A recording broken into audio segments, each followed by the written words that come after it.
There's something magical about rarity in the car world. Whether it's a one-off prototype or an ultra-limited production run, these rare machines have a way of capturing our imagination.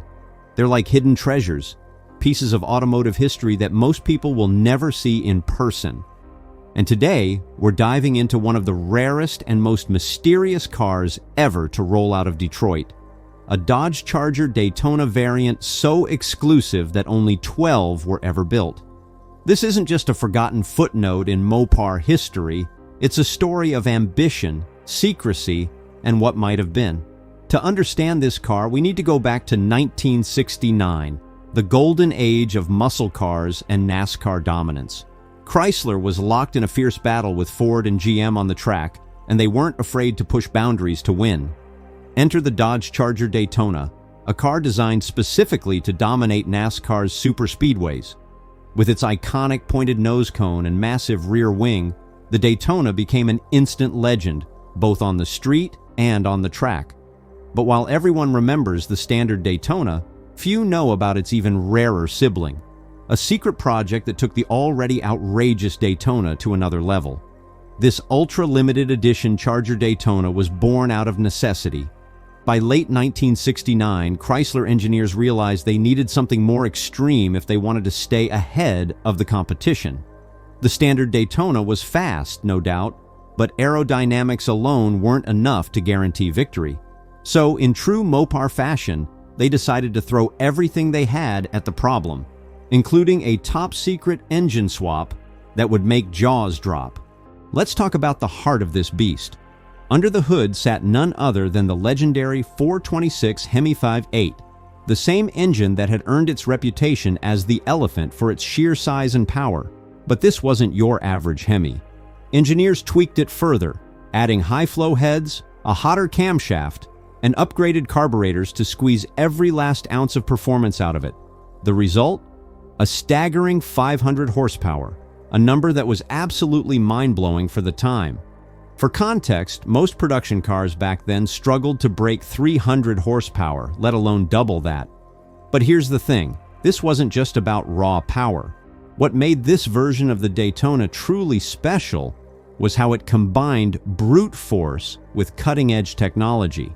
The body was stripped down to save weight, and the interior was gutted to create a pure racing machine. Lightweight fiberglass replaced steel wherever possible, and the suspension was upgraded to handle the immense torque pouring out of that Hemi. Even the iconic wing was slightly modified to reduce drag while maintaining downforce. Every detail was obsessively fine-tuned to make this car as fast as humanly possible. Now, you might be wondering why such an incredible machine was limited to just 12 units. The answer lies in the rules of NASCAR at the time. To qualify as a stock car, manufacturers had to produce at least 500 examples of any vehicle they wanted to race.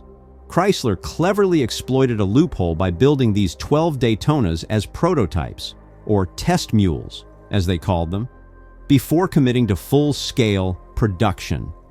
In theory, if the car proved successful on the track, they could ramp up production and unleash it on the competition. Unfortunately, things didn't quite work out that way.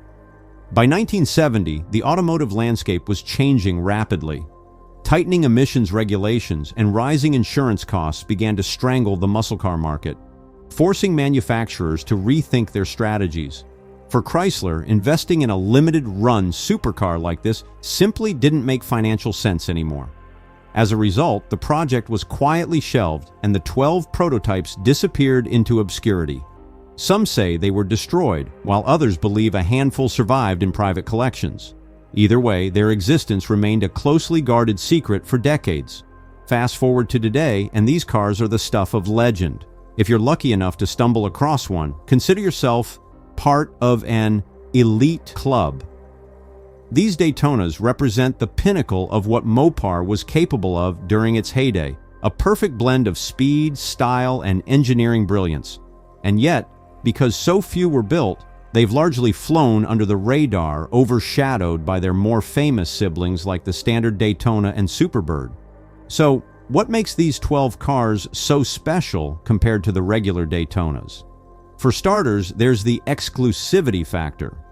While over 500 standard Daytonas were produced, These ultra-rare variants are essentially one of a kind.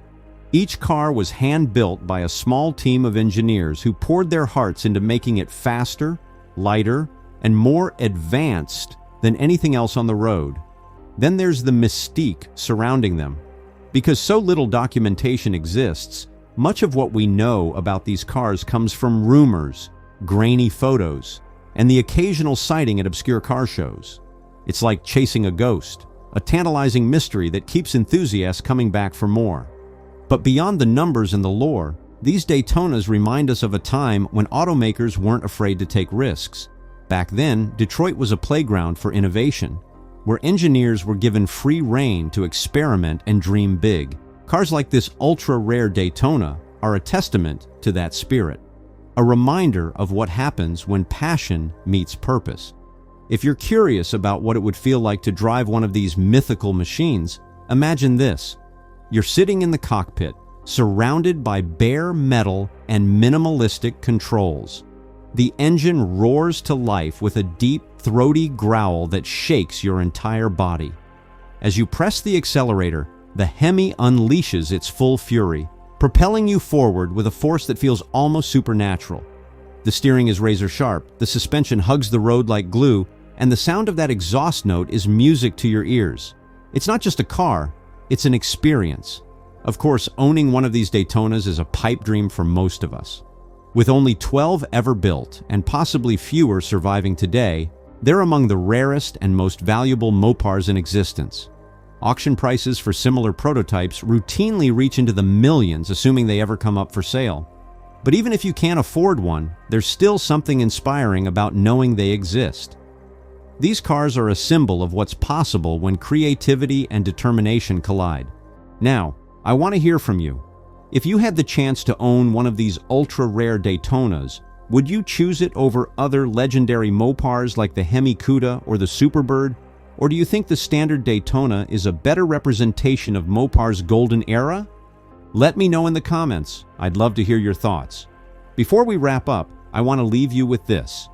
The next time someone dismisses a car as just another muscle car, remind them of stories like this. Remind them that behind every iconic model, there's often a hidden gem waiting to be discovered. Because sometimes, the rarest and most extraordinary machines are the ones that slip through the cracks of history. Thanks for watching another video. If you enjoyed this deep dive into the rarest Mopar ever built, don't forget to give it a thumbs up, share it with your fellow gearheads, and subscribe for more stories like this. Until next time, keep those engines revving.